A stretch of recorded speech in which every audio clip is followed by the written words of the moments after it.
কুনুত পড়ার সঠিক নিয়ম কি? যে যদি কেউ দোয়া কুনুত না পারে তাহলে বেতের নামাজ কিভাবে পড়বে? সম্ভবত বিশেষ করে কুনুতের ব্যাপারে জি সালাতুল বিতিরের একটা বিষয় কুনুত রাসূলুল্লাহ সাল্লাল্লাহু আলাইহি ওয়াসাল্লাম বিতিরে পড়তেন সারা বছর। বেতের নামাজে দোয়া করা কুনুত পড়া সুন্নাত, ওয়াজিব নয়। দোয়া কুনুত না পড়লে সালাত হবে কি? আপনার প্রশ্নটি গুরুত্বপূর্ণ। সুমন চৌধুরী, আপনি জানেন বিতির নামাজে দোয়া কুনুত না পড়লে বিতির নামাজ আদায় হবে কিনা? বিতির নামাজে দোয়া কুনুত না জানলে তার বদলে কি অন্য কিছু পড়া যাবে? বিতিরের কুনুতে ইমাম মুক্তাদি দুহাত তুলে দোয়া করার প্রমাণে কি কোনো সহিহ হাদিস বর্ণিত হয়েছে? নামাজ নিয়ে ঠেলাঠেলি অনেকগুলো পদ্ধতি আছে। বেতারে নামাজ আমরা অনেকে পড়ি, তো বেতারে নামাজ পড়ার সময় কেউ যদি দোয়া কুনুত না পড়ে তাহলে সে কি পড়বে? কুনুতের ব্যাপারে জি সালাতুল বিতিরের একটা বিষয় কুনুত রাসূলুল্লাহ সাল্লাল্লাহু আলাইহি ওয়াসাল্লাম বিতিরে পড়তেন, সারা বছর পড়তেন না মাঝে মাঝে পড়তেন, এটা নিয়ে কোনো স্পষ্ট রিওয়ায়াত নেই, ফুকাহাদের ইখতিলাফ রয়েছে। তবে কুনুত না পড়লে কি হবে এটার চেয়ে আমাদের অনুভব করতে হবে পড়লে কি হবে। আমরা তো সালাত আদায় করি আল্লাহর কাছে কিছু চাওয়ার জন্য, আর কুনুতের ভিতরে তো আমরা আমাদের জীবনের সবচেয়ে ভালো জিনিসগুলো চাই। তা আমি বুঝি না যে আমরা চাওয়ার সুযোগ কেন ছাড়বো। আল্লাহ আমাদের সুযোগ দিয়েছেন কুনুতের মাধ্যমে আমাদের প্রিয়তম দোয়াগুলো আমরা আল্লাহর কাছে বলবো, চাইবো।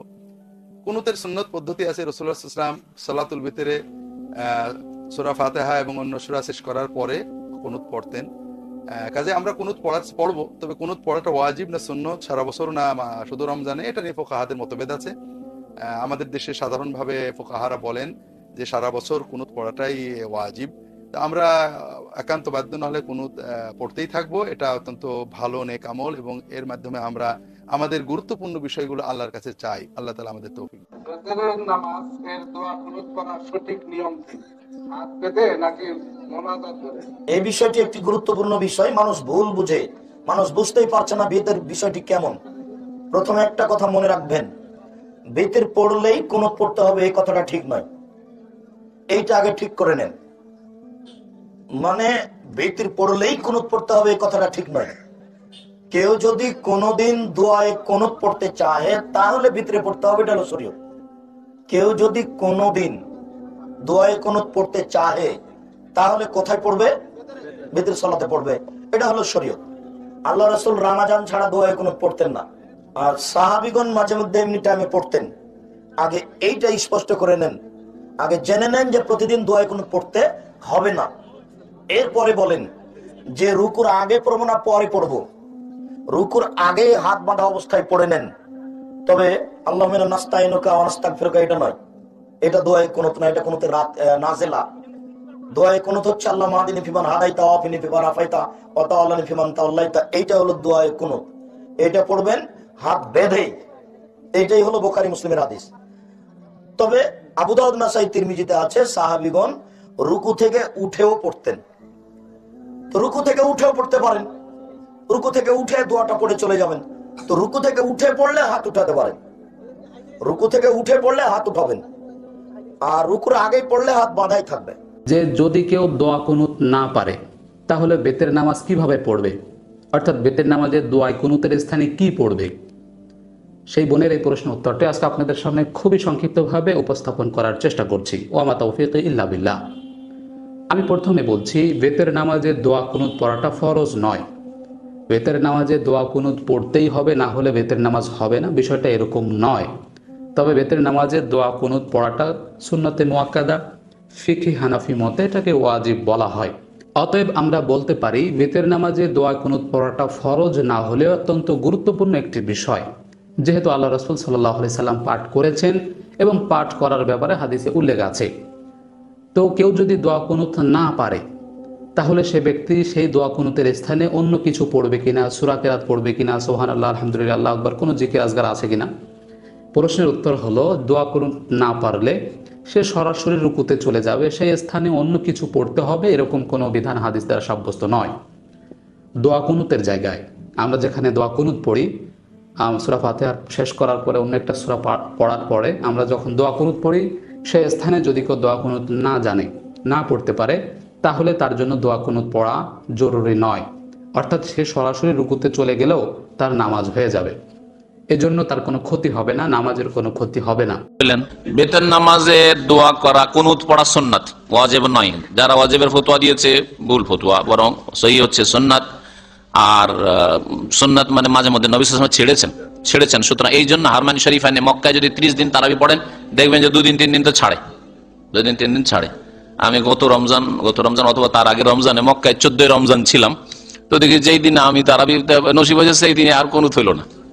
কোনো অসুবিধা নেই, মাঝে মাঝে ছাড়াটাই সুন্নাত, কারণ এটা সুন্নাত, যাতে করে মানুষ বুঝে এটা ওয়াজিব নয়, ঘাটতি হলো না, বরং এটাই ঠিক। ভিতরে দোয়া কুনুত না পড়লে সালাত হবে কি? আপনার প্রশ্নটি গুরুত্বপূর্ণ। দোয়া কুনুত হচ্ছে আসলে মুস্তাহাব বা সুন্নাত জিনিস, ওয়াজিব নয়। হানাফি মাযহাবে ওয়াজিব বলা হয়েছে, কিন্তু ওয়াজিব বলার আসলে শক্তিশালী কোনো দলিল নেই, এই জন্য আসলে ওয়াজিব নয়, এটা সুন্নাত। যদি আপনি ভিতরে দোয়া কুনুত পড়তে পারেন আলহামদুলিল্লাহ, কারণ একটা দোয়ার জায়গা। আর রমজান মাসে রাসূলুল্লাহ সাল্লাল্লাহু আলাইহি ওয়াসাল্লাম কুনুত পড়তেন, সেই জন্য আপনি রমজান মাসে পড়বেন কুনুতটা। অর্থাৎ রাসূল 15 দিন পড়েছেন, বিশুদ্ধ হাদিসে সাব্যস্ত হয়েছে। সারা বছর পড়েছেন, এমন বিশুদ্ধ হাদিসে প্রমাণিত হয়নি। মাঝে মধ্যে তিনি করেছেন, মাঝে মধ্যে ছাড়াটা এই জন্য সুন্নাতের পর্যায়ে পড়ে।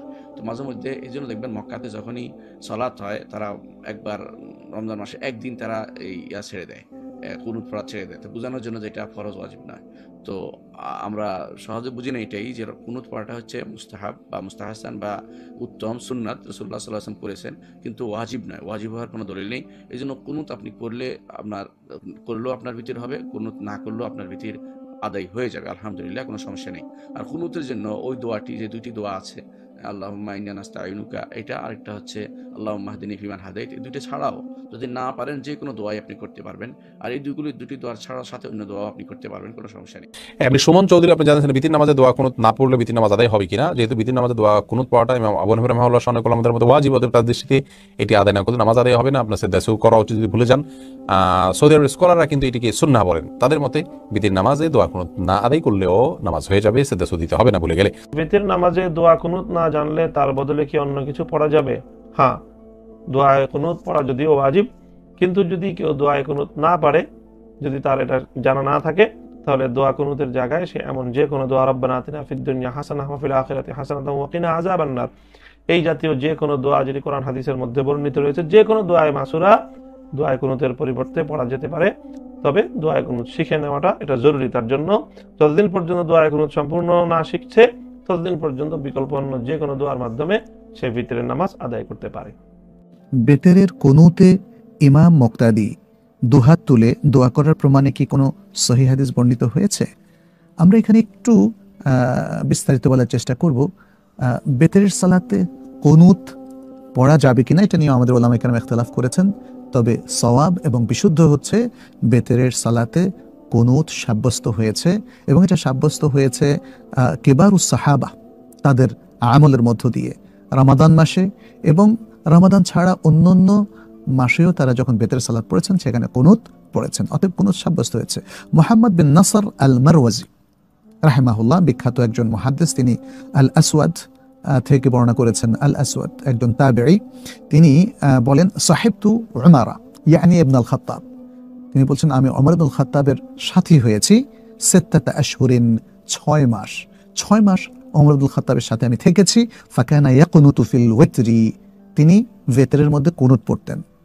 আচ্ছা, মুহাম্মদ ইবনে নাসর আল মারওয়াজি আরো বলেন ওয়াকানা আব্দুল্লাহ ইয়ানি আব্দুল্লাহ ইবনে মাসউদ রাদিয়াল্লাহু তাআলা আনহু ইয়াকুনুতু ফিল ওয়িতরি আস-সানাতা কুল্লাহা, আব্দুল্লাহ ইবনে মাসউদ রাদিয়াল্লাহু তাআলা বছরের পুরো সময় ধরে ওয়েতরের মধ্যে কুনুত পড়তেন। ওয়ান আলী, তিনি আরো বলেন ওয়ান আলী ইয়ানি আলী ইবনে আবি তালিব রাদিয়াল্লাহু তাআলা আনহু আন্নাহু কানা ইয়াকুনুতু ফি রমাদান কুল্লিহি, আলী ইবনে আবি তালিব রাদিয়াল্লাহু তাআলা পুরো রমাদান জুড়ে কুনুত পড়তেন ওয়েতরের মধ্যে, ওয়া ফি গায়রি রমাদান ফিল ওয়েতর, এবং রমাদানের বাইরেও পড়তেন। মুখতাসার কিয়ামুল লাইল ওয়া রমাদান ওয়াল ওয়েতর, এই গ্রন্থের মধ্যে মুহাম্মদ ইবনে নাসর আল মারওয়াজি তিনি এই কথাগুলো উল্লেখ করেছেন, এই রেফারেন্সগুলো উল্লেখ করেছেন। আর এখন বেতেরের সালাতে যখন আমরা কুনুত পড়বো, এটাই সত্য, আমরা হারামাইনে সেটা পড়তে দেখেছি, আমরাও পড়ি। তো বেতেরের সালাতে কুনুত পড়ার সময় হাত কি তুলবো নাকি হাত ছেড়ে দিয়ে পড়বো, এটা নিয়েও উলামায়ে কেরাম ইখতিলাফ করেছেন। যারা বলেছেন যে বেতেরের সালাতে কুনুত পড়া যায়, তাদের অনেকে বলছেন যে কুনুত পড়ার সময় হাত তোলা যাবে না। তবে এক্ষেত্রেও বিশুদ্ধ হচ্ছে আর রাফউ ফিল ওয়াতরি সাহিহুন সাবিতুন, বেতেরের সালাতের মধ্যে হাত তোলা দোয়ার ক্ষেত্রে কুনুতে হাত তোলা এটা সহি এবং এটা সাব্যস্ত হয়েছে। এটা সাব্যস্ত হয়েছে বড় বড় সাহাবীদের আমলের মাধ্যমে, ফেইলের মাধ্যমে। যেমন ইমাম বাইহাকির আমরা একটা রিওয়ায়াত এখানে বর্ণনা করছি। ইমাম বাইহাকি তিনি বলেছেন, ইন্না আদাদা মিনাস সাহাবাতি রিদওয়ানুল্লাহি আলাইহিম রাফাউ আইদিয়াহুম ফিল কুনুত। সাহাবাদের একদল লোক বা বেশ কিছু সংখ্যক সাহাবায়ে কেরাম রাদিয়াল্লাহু আনহুম তারা কুনুতের মধ্যে তাদের হাত তুলতেন। তিনি আরো বলেছেন, মা রাওয়াইনাহু আন আনাস ইবনে মালিক আনিন নবী সাল্লাল্লাহু আলাইহি ওয়াসাল্লাম। সুনান আল কুবরার মধ্যে তিনি বলেছেন, এর পাশাপাশি আমরা আনাস ইবনে মালিক থেকে আরেকটা হাদিস বর্ণনা করেছি যেটা তিনি নবী সাল্লাল্লাহু আলাইহি ওয়াসাল্লাম থেকে বর্ণনা করেছেন যে তিনিও হাত তুলেছেন। আচ্ছা, এক্ষেত্রে মুহাম্মদ ইবনে নাসর আল মারওয়াজি কুনুতে হাত তোলা নিয়ে তিনি আরো কিছু বর্ণনা নিয়ে এসেছেন, আরো কিছু দলিল। তিনি বলেছেন, সুয়েলা আহমদ আনিল কুনুত। ইমাম আহমদ ইবনে হাম্বল কুনুত সম্পর্কে তাকে জিজ্ঞেস করা হয়েছিল ফিল ভিতরি ক্বাবলা রুকুই আম বাদাহু, যে ভিতরের যে কুনুতটা এটা কি রুকুর আগে হবে নাকি রুকুর পরে হবে। ওয়াহাল তুরফাউ আল আইদি ফি দুআ ফিল ভিতর, এবং ভিতরের মধ্যে যখন দোয়া করা হবে অর্থাৎ কুনুত পড়া হবে তখন কি হাত তোলা হবে নাকি হাত তোলা হবে না। ফাকাল, তখন আহমদ ইবনে হাম্বল তিনি বলেছিলেন, আল কুনুতু বাদার রুকু, কুনুত রুকুর পরে, ওয়ারফাউ ইয়াদাইহি, ওয়ারফাউ ইয়াদাইহি, এবং যিনি মুসাল্লি তিনি তার দুই হাত তুলবেন, দুই হাত তুলবেন। এছাড়া আরো অনেক সাহাবাদের কাছ থেকে সেটা এসেছে। একই মত প্রকাশ করেছেন আবু আইয়ুব, আবু খায়থামা, ইবনু আবি শাইবা রাহিমাহুমুল্লাহ। এবং এই যে বেতেরে কুনুত পড়ার যে বিধান সেটা শরীয়ত সম্মত এবং হাত তোলা এ বিষয়ে ফতোয়ায় মধ্যে ইতিবাচক মত ব্যক্ত করেছেন উলামা উল্লাজনাত দাইমা, সৌদি আরবের স্থায়ী ফতোয়া কমিটির আলেমগণ, এবং শেখ মোহাম্মদ বিন সালিহ বিন উসাইমিন সহ আরো অনেক। তাহলে আমরা এতটুকু কনক্লুড করতে পারি যে বেতেরের কুনুত পড়াটাও শরীয়ত সম্মত এবং সেই কুনুতে হাত তোলাটাও শরীয়ত সম্মত।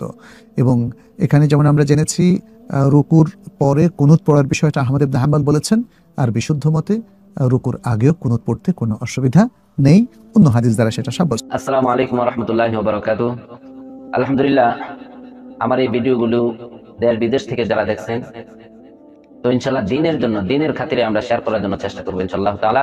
আমার আপনার একটা শেয়ারে অন্য কেউ যদি দেখে, আলোচনা শুনে, তো দিনের এক একটা আলোচনা শোনা এবং বলার দ্বারা বেরিয়ে এক এক বছর নফল ইবাদত করা নেকি সে পাইবে ইনশাআল্লাহ। আমরা সবাই চেষ্টা করব শেয়ার করার। যে বেতারে নামাজ আমরা অনেকেই পড়ি, তো বেতারে নামাজ পড়ার সময় কেউ যদি দয়া কুনুত না পড়ে তাহলে সে কি পড়বে এটা আমাদের জানা অনেকেরই জরুরি। অনেকেই দয়া কুনুত পারে না, পড়তে জানে না, অনেক লম্বা, এই জন্য অনেকের কষ্ট হয়, কেউ শিখেও না। কেউ যদি নামাজ পড়ার পরে, বেতারে নামাজ পড়ার পর যদি দয়া কুনুত না পারে তখন সে কি করবে? তো সবচেয়ে বড় জরুরি হলো দয়া কুনুত যারা না জানেন তাদের অত্যন্ত জরুরি হলো যে দয়া কুনুতটা তাড়াতাড়ি শিখে নেওয়া। আমরা কত উপন্যাস, নোবেল এগুলি পড়ি, ইসলামিক বই পড়ি, যারা অনেক কোরআন পড়তে পারেন তাদের জন্য অনেক সহজ। এই জন্য দয়া কুনুতটা ইনশাআল্লাহ আমরা সকলে শিখা নিব। এখন যদি কেউ না পারেন তাহলে কি করা? এখন কি নামাজকে ছেড়ে দিবেন? না, নামাজ কখনো ছাড়া যাবে না, কিন্তু বেতারে নামাজ পড়তে হবে। এখন আলহামদুলিল্লাহ সূরা শেষ করার পরে অন্য একটা সূরা মিলাইবি। সূরা মিলানোর পরে আল্লাহু আকবার বলে হাত উঠায়া এরপরে যে দয়া কুনুতটা পড়া হয়। এখন এই অবস্থায় অনেকে দয়া কুনুত পারে, অনেকে পারে না। এখন সে কি করবে? তো রাসূল সাল্লাল্লাহু আলাইহি ওয়াসাল্লাম বলেন, কেউ যদি দয়া কুনুত না পারে তখন সে কি করবে? একটা দোয়া আছে কোরআন শরীফে, আল্লাহ তাআলা ইরশাদ করেন, রব্বানা আতিনা ফিদ দুনিয়া হাসানা ওয়া ফিল আখিরাতি হাসানাতাও ওয়া কিনা আযাবান্নার। দয়া কুনুত যে নামাজে পড়ি এটাও দোয়া। এখন যে দোয়াটা পড়লাম, কোরআনে আয়াতটা পড়লাম, এটাও একটা দোয়া। এজন্য রব্বানা আতিনা ফিদ দুনিয়া হাসানা ওয়া ফিল আখিরাতি হাসানাতাও ওয়া কিনা আযাবান্নার, অথবা আল্লাহুম্মা গফির লানা, অথবা আল্লাহুম্মা গফির লি, এই দোয়াগুলি পড়া। তবে দেখেন, এই দোয়া পড়ার মধ্যে সীমাবদ্ধ না রাখা। আমি আমার যতদিন লাগে এই দোয়াগুলি আমি পড়ে দিব, কিন্তু সাথে সাথে পাশাপাশি আমি কি করব? দয়া কুনুতটা শিখা নিব। এজন্য যে দয়া কুনুতের পরিবর্তে আমরা রব্বানা আতিনা ফিদ দুনিয়া হাসানা ওয়া ফিল আখিরাতি হাসানাতাও ওয়া কিনা আযাবান্নার এই দোয়াটা পড়ে নিব। কিন্তু আবারও বলতেছি, কিন্তু এই পাশাপাশি আমি কি করব? দয়া কুনুতটা অতি তাড়াতাড়ি আমরা শেখার জন্য চেষ্টা করব ইনশাআল্লাহ তাআলা। হাদা ওয়া আখিরু দাওয়ানা আলহামদুলিল্লাহি রাব্বিল আলামিন। অনেকগুলো পদ্ধতি আছে। 2 রাকাত করে পরে শেষে 1 রাকাত পড়বেন। কানাতা রাসূলুল্লাহ ক্বাবলার রুকু বা'দার রুকু, রুকুর আগেও কুনুত করতেন, পরেও করতেন। আবার 3 রাকাত এক বৈঠকে পড়বেন, শুধু শেষবার বসবেন, 2 রাকাতের পরে বসবেন না, এভাবেও বিশ্বনবী পড়তেন। আর আমরা হানাফিরা যেটা পড়ি এটার আম দলিল আছে, খাস দলিল নাই। বিশ্বনবী 3 রাকাত বেতরের সালাত করেছেন, তবে মাগরিবের মতো পড়তে নিষেধ করেছেন। আমরা মাগরিবের মতো পড়ি না, আমরা আবার 3 রাকাত পরে আল্লাহু আকবার বলে হাত বাঁধি, ঠিক কিনা? মাগরিবের নামাজে হাত বাঁধা আছে? আমরা আল্লাহুম্মা ইন্না নাস্তাঈনুক ওয়া নাস্তাগফিরুক এই দোয়া পড়ি, মাগরিবে এই দোয়া আছে? হানাফিরা এই হাদিসের আলোকে আম দলিল নিয়েছেন যে 3 রাকাত আমরা যেভাবে পড়ি মাগরিব থেকে একটু টুইস্ট করে আলাদা এভাবেও পড়া যাবে। এই মৌলিক 3টা পদ্ধতির যেটা দিয়ে মনে চায় সেটা দিয়ে পড়েন, কিন্তু বিভ্রান্তি সৃষ্টি করা যাবে না। আমরা কেউ তাবলীগ করি, আমরা কেউ জামাত ইসলাম করি, আমরা কেউ চরমনায়ের পীরের মুরিদ, আমরা কেউ বিভিন্ন দলের সাথে জড়িত, আমরা কেউ হেফাজতে ইসলাম, আমরা কেউ কওমি, কেউ আলিয়া, কিন্তু আমাদের মুসলমানদের মধ্যে, আমাদের দাড়িওয়ালাদের মধ্যে, আমাদের টুপিওয়ালাদের মধ্যে আছে 100 বছরের ঐক্য। এই ভূখণ্ডে চিল্লায় বলেন ঠিক কিনা? এজন্য দাওয়াতের নামে, সহিহ হাদিসের নামে, ইসলামের নামে এই দেশের ঐক্য আপনারা নষ্ট করবেন না। এই ঐক্য নষ্ট করার কোনো অধিকার আপনাদের নাই, চিৎকার করে বলেন ঠিক কিনা? ইসলাম মানতে হলে সহিহ সুন্নাহর আলোকেই মানতে হবে, সহিহ কথার আলোকেই মানতে হবে। But your approach should be very flexible. আপনার অ্যাপ্রোচটা এমন অ্যাপ্রোচ হতে হবে যাতে করে মানুষ আপনার কথা বুঝে, মানুষ এটা সহজে রিসিভ করতে পারে। যিনি মুফতি, he can provide the legal opinion of Islam, সে ইসলামের ফতোয়া দিয়ে বেড়াবে। তার ফতোয়া একটা কমন জিনিস যেটা থাকতে হবে, আজকে মনে রাখবেন, সেটা হচ্ছে আত-তাইসির। আমার সাথে সাথে বলেন, সেটা কি? আত-তাইসির মানে সিম্পলিসিটি। সিম্পলিসিটি মানে সহজীকরণ। ইসলামের যত আহকাম, যত নিয়ম কানুন, যত কোডিং সিস্টেম, যত রুলিং সিস্টেম, যত লিগ্যাল অপিনিয়ন, সবগুলো আমাদের মানতে বুঝতে সহজ হবে, আমাদের জন্য কঠিন হবে না। তাই কঠিন ইসলাম এই ভূখণ্ডে প্রচার করার আপনাদের দরকার নাই। আমরা খুব ভালো করে ইসলামকে মানতে জানি এবং সেটা সহিহ সুন্নাহর আলোকে চিৎকার করে বলেন ঠিক কিনা? 100 বছরের ঐক্য আমরা নষ্ট হতে দেব না। দাড়িওয়ালাদের মধ্যে, টুপিওয়ালাদের মধ্যে এদেশে ঐক্য আছে না নাই? আছে না নাই? এই ঐক্যকে সংরক্ষণ করার দরকার আছে না নাই? আল্লাহ তুমি আমাদেরকে সহিহ সমঝ দান করো।